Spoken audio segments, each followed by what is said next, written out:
नागपूर येथील दीक्षाभूमी विकासाचा आराखडा तयार करण्यात आला आहे। त्यासाठी राज्य सरकारने 200 कोटी रुपये दिले। हा संपूर्ण आराखडा स्मारक समितीने सुचविल्याप्रमाणे तयार करण्यात आला आहे। त्यानुसारच भूमिगत पार्किंगचे काम स्मारक समितीमार्फत हाती घेण्यात आले होते। मात्र लोकभावना लक्षात घेता त्याला स्थगिती देण्याचा निर्णय राज्य सरकारने घेतला आहे। एक बैठक घेऊन सर्वांच्या संमतीने निर्णय घेण्यात येईल। सर्वांचे मत विचारूनच त्यावर निर्णय घेण्यात येईल। उपमुख्यमंत्री देवेंद्र फडणवीस यांनी विधानसभेत ही घोषणा केली आहे।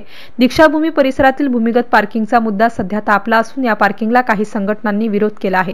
नागरिक आणि विविध संघटनांचा विरोध लक्षात घेता कोणताही अनुचित प्रकार घडू नये यासाठी दीक्षाभूमी परिसरात पोलीस बंदोबस्त वाढवण्यात आला आहे। दरम्यान विधान भवनामध्ये उपमुख्यमंत्री देवेंद्र फडणवीस यांनी लोकभावना लक्षात घेता या भूमिगत पार्किंगला तुर्तास स्थगिती देण्यात आल्याचे सांगितले आहे। MCN न्यूज मराठीकरिता राकेश मर्जिवे, नागपूर।